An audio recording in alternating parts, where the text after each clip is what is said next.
అయితే ఈ పెసర్ల దోసలు ఏదైతే ప్రాసెస్ అయితే చాలా సింపులే. పెద్దగా ఏముండదు. మనం రైస్‌కి బదులు పెసర్లు తీసుకుంటాం అంతే. ఇప్పుడు రైస్ 2 గ్లాసులు తీసుకొని ఒక గ్లాసు 2 గ్లాసుల మినపప్పు అంటే 2 గ్లాసుల మినపప్పుకి 4 గ్లాసుల రైస్ తీసుకుంటాం కదా! ఇక్కడ అట్లా ఏం లేదు. పెసర్లు 2 గ్లాసులు తీసుకున్నామనుకోండి, ఒక గుప్పెడంతా మినపపప్పు, కొన్ని మెంతులు ఫ్లేవర్ కోసము. మెంతులు మామూలుగా మనం ఇడ్లీలల్ల గానీ, లేదంటే ఇట్లా అంటే బాగా ఎచ్చటెక్క చేయద్దు, చేదత్తది. మినపపప్పులో గానీ, దోసలలో గానీ, ఇప్పుడు పెసర్లు గానీ, మెంతులు ప్రతి దానిలో వాడుకుంటే బెటరే. ఎందుకంటే డయాబెటిస్ ఉన్న వాళ్ళకైతే అది ఒక మంచి ఆయుర్వేదం మెడిసిన్ లాగానే పనిచేస్తది. హ్మ్. నేనైతే మెంతులు దోసలలో ప్రతి దానికి వేస్తా. ఇడ్లీలలో గూడా అంటే మినపపప్పు నానబెట్టిపోతా పొద్దున. అప్పుడే మెంతులు ఏసి పెడతా అన్నట్టు. అప్పటిదప్పుడైతే మెంతులు దంగయ్యి మిక్సీల. అవి గూడా సేమ్ వీటంతటే నానాలన్నట్టు.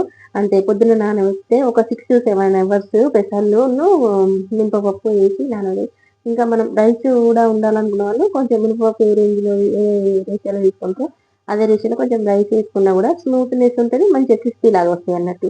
ఇది కొంచెం పెసర్లు ఏందంటే మాడిపోతది తొందరగా. కానీ టేస్ట్ అయితే మంచిగానే ఉంటది. మేమైతే నెయ్యితోని కాల్చుకొని పల్లి చట్నీ ఏసుకొని తింటామన్నట్టు. అయితే రైస్ అయితే అవాయిడ్ చేయమన్నారు డాక్టరు. మొన్న అంటే ఈ పెసర్లు మంచి ప్రోటీన్ ఫుడ్ అని నాకనిపించి పెసర్లతోనైతే చేస్తున్నా.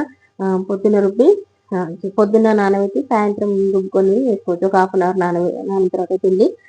లేదంటే సాయంత్రం నానబెట్టుకుంటే పొద్దున్న అప్పటిదప్పుడు గూడా మన ఇష్టం.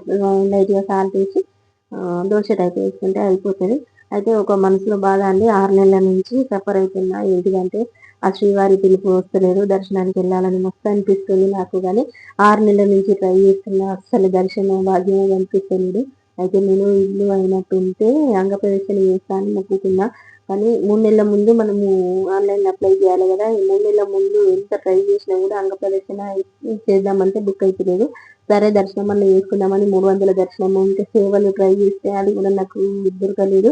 ఈ శ్రీవారి పిలుపొస్తేనే ఆయన కొండకు వెళ్దామని అంటారు గదా! అదైతే 200% కరెక్ట్ అండి. నేనైతే నమ్ముతా అది. అయితే ఈ ఆగస్ట్‌లో మాదైతే ప్లానింగ్ ఉండే. కానీ అనుకోని కారణాల వల్ల లాస్ట్ స్టేజ్‌లో కూడా క్యాన్సెల్ అయిపోయినాము.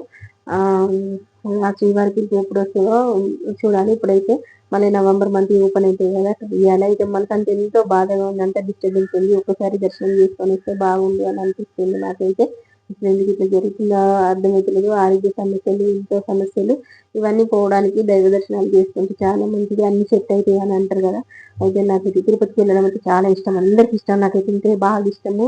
ఇప్పటికి ఒక 5, 6 టైమ్స్ ఎక్కువ వెళ్ళిన కావచ్చు. తొందరలో దర్శనం జరగాలని కోరుకుందాము. వీడియో నచ్చితే లైక్ చేయండి.